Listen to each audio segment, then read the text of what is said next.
ॐ पूर्णमदं पूर्णमिदं पूर्णात् पूर्णमुदच्यते पूर्णस्य पूर्णमादाय पूर्णमेवावशिष्यते। श्री जगदम्बिकायै नमः। तो आज परम कल्याणमयी देवी माँ जगदम्बा अम्बा के चरणों में अपना सारा ध्यान लगाते हुए हम द्वितीय स्कंद का 9वां अध्याय प्रारंभ करने जा रहे हैं, जिसमें सर्प के काटने से ब्रह्म द्वारा की मृत्यु, रुरु द्वारा अपनी आधी आयु देकर उसे जीवित कराना, मणि मंत्र औषधि द्वारा सुरक्षित राजा परीक्षित का 7 तल वाले भवन में निवास करना वर्णित है। तो बिना कोई समय गंवाए हम आज के पाठ का आरंभ करते हैं। एक बार फिर से परम कल्याणमयी माँ जगदम्बा अम्बा के चरणों में बारंबार नमस्कार होते हुए आज का ये पाठ आरंभ करते हैं। परीक्षित बोले, हे सचिव वृंद, इस प्रकार कामासक्त होकर रुरु मुनि अपने आश्रम में सो गए।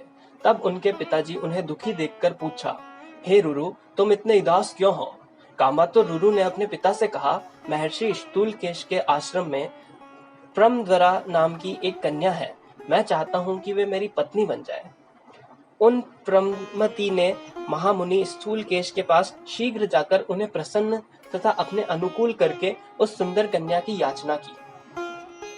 महामुनि स्थूलकेश ने यह वचन दे दिया कि किसी अच्छे मुहूर्त में कन्यादान दूंगा। अब उस वन में वे दोनों विवाह की सामग्री का प्रबंध करने लगे। इस प्रकार उस तपोवन में समीप में ही रहकर प्रमति और स्थूलकेश दोनों महात्मा विवाहोत्सव की तैयारी करने लगे। उसी अवसर पर वह कन्या अपने घर के आंगन में खेल रही थी। तभी एक सोए हुए सर्प से उस सुनयनी का पैर छू गया। स्पर्श होते ही सर्प ने उसे डस लिया और वह सुंदर कन्या मर गई। तब मृत्यु को प्राप्त हुई प्रमद्वारा को देखकर वहां कोलाहल मच गया। सभी मुनि जुट गए और शोक से ग्रस्त होकर रोने लगे। पृथ्वी पर प्राणहीन होकर पड़ी हुई अत्यंत तेज से देदीप्यमान उस कन्या को देखकर उसके पिता स्थूलकेश अत्यंत दुखी होकर रुदन करने लगे। उस समय करुण क्रंदन सुनकर रुरु भी उसे देखने के लिए आए। उन्होंने उस मृत पड़ी सुंदरी को सजीव जैसी देखा। स्थूलकेश तथा अन्य श्रेष्ठ मुनियों को रुदन करते देखकर रुरु मुनि उस स्थान से बाहर आकर के विरहाकुल होकर रोने लगे। वे कहने लगे, अहो, प्रारब्ध ने ही मेरे सुख के विनाश के लिए यह अत्यंत विचित्र सब भेजा है। यह निश्चित ही मेरे दुख का कारण है। अब मैं क्या करूं, कहां जाऊं?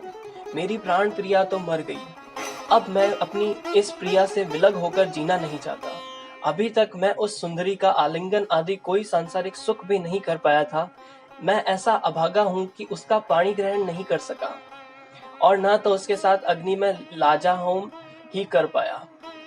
मेरे इस मनुष्य जीवन को धिक्कार है। अब तो मेरे प्राण निकल जाए तो अच्छा है। जब दुखित मनुष्य को चाहने पर भी मृत्यु नहीं मिलती, तब इस संसार में वांछित उत्तम सुख कैसे मिल सकता है? अब मैं या तो कहीं किसी भयानक तालाब में डूब जाऊं, अग्नि में कूद पड़ूं, विष खा लूं अथवा गले में फांसी लगाकर प्राण त्याग दूं। इस प्रकार विलाप करके रुरु अपने वन में विचार कर नदी के तट पर स्थित रहते हुए उपाय सोचने लगे। प्राण त्यागने से मुझे क्या लाभ होगा? आत्महत्या का फल तो अत्यंत दुर्निवार्य होता है। मेरी मृत्यु सुनकर पिताजी दुखी होंगे, माताजी को भी महान कष्ट होगा। हाँ, हो सकता है कि मुझे मरा हुआ देखकर प्रारब्ध संतुष्ट हो जाए। मेरे मर जाने पर मेरे शत्रु भी प्रसन्न होंगे, इसमें संदेह नहीं है। किंतु इससे परलोक में मेरी प्रिया का क्या उपकार होगा?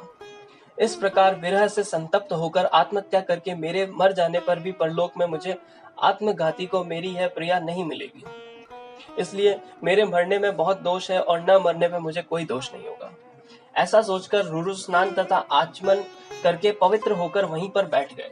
इसके बाद उन मुनि ने हाथ में जल लेकर यह वचन कहा, यदि मेरे द्वारा देवाराधना आदि कुछ भी पुण्य कर्म संपादित किया गया हो, यदि मैंने श्रद्धा पूर्वक गुरुओं की पूजा की हो, हवन जप एवं तप किया हो, समस्त वेदों का अध्ययन किया हो, गायत्री की उपासना की हो और सूर्य की आराधना की हो, तो उस पुण्य के प्रभाव से मेरी प्रिया जीवित हो जाए। यदि मेरी प्रिया जीवित नहीं होगी तो मैं प्राण त्याग दूंगा।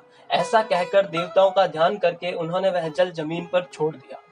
राजा बोले, तदंतर इस प्रकार अपनी भार्या के लिए विलाप कर रहे उन दुखित रुरु के पास एक देवदूत आकर यह वाक्य बोला। देवदूत बोला, हे ब्राह्मण, ऐसा साहस मत कीजिए। आपकी मरी हुई प्रियतमा भला कैसे जीवित हो सकेगी? गंधर्व और अप्सरा की इस सुंदर कन्या की आयु समाप्त हो चुकी थी, जिससे यह अविवाहिता ही मर गई। अतः अब आप किसी अन्य शुभ अंगों वाली कन्या का वरण कर लीजिए। हे हतबुद्धि, अब आप क्यों रो रहे हैं?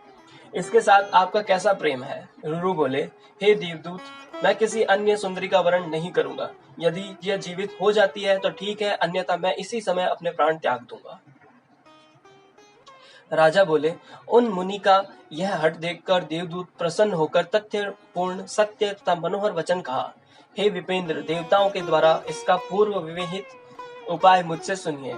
आप अपनी आयु का आधा भाग देकर अपनी प्रम द्वारा को शीघ्र ही जीवित कर लीजिए। रुरु बोले, मैं निसंदेह अपनी आयु का आधा भाग इस कन्या को दे रहा हूँ। अब मेरी प्रियतमा के प्राण वापस आ जाएं और वह उठकर बैठ जाए। उसी समय विश्वासु अपनी पुत्री प्रमद्वरा की मृत्यु जान करके स्वर्ग लोक से विमान द्वारा शीघ्र ही वहां आ गए। तत्पश्चात गंधर्व राज विश्वावसु तथा उस श्रेष्ठ देवदूत ने धर्मराज के पास पहुंचकर ये वचन कहा, हे धर्मराज, रुरु की पत्नी तथा विश्वावसु की पुत्री इस समय प्रमद्वारा नामक कन्या की सर्पदंश के कारण इस समय मृत्यु हो गई है। हे सूर्यतनय, इसके वियोग में मरने के लिए उद्दत मुनि रुरु की आदि आयु तथा उसकी तपस्या के प्रभाव से यह कोमलांगी जीवित हो जाए।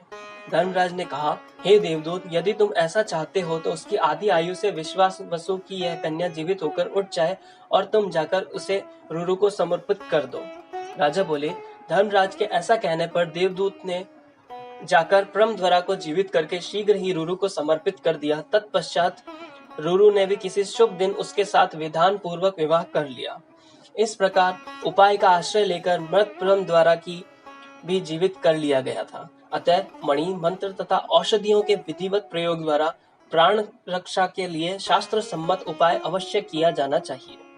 मंत्रियों से यह कहकर उत्तम रक्षकों की व्यवस्था करके एक 7 तल वाला उत्तम राजभवन बनवाकर उसी क्षण उत्तरापुत्र परीक्षित अपने मंत्रियों के साथ उस पर चढ़ गए।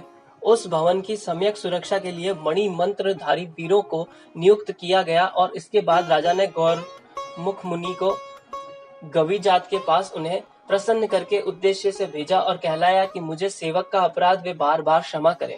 तत्पश्चात राजा ने मंत्र प्रयोग में निपुण ब्राह्मणों को रक्षा कार्य निमित्त चारों ओर नियुक्त कर दिया। एक मंत्री पुर वहां नियुक्त किया गया, जिसने महल के चारों ओर हाथियों का घेरा स्थापित किया ताकि विशेष रूप से रक्षित उस महल पर कोई भी न चढ़ सके। महल के भीतर वायु का भी संचार नहीं हो पाता था, क्योंकि उसका प्रवेश सर्वथा वर्जित था। राजा वहीं स्थित रहकर भोजन आदि करने लगे। वहीं पर रहते हुए स्नान एवं संध्या के कार्यों से निवृत्त होकर राजा मंत्रियों से मंत्रणा करते तथा शाप के दिन गिनते हुए समस्त राजकार्यों को संचालित करते थे। इसी बीच किसी कश्यप नामक मंत्र विशेषज्ञ ब्राह्मण ने सुना कि राजा परीक्षित को सर्प द्वारा काटे जाने का शाप प्राप्त हुआ है। उस धनाभिलाषी ब्राह्मण श्रेष्ठ कश्यप ने विचार किया कि मुनि के द्वारा शापित राजा इस समय जहाँ रह रहे हैं, मैं वहीं पर जाऊंगा।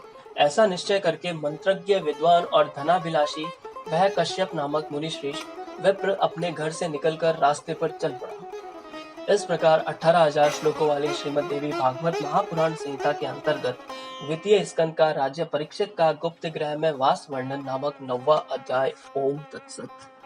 ओम चंडिका देवी को नमस्कार है।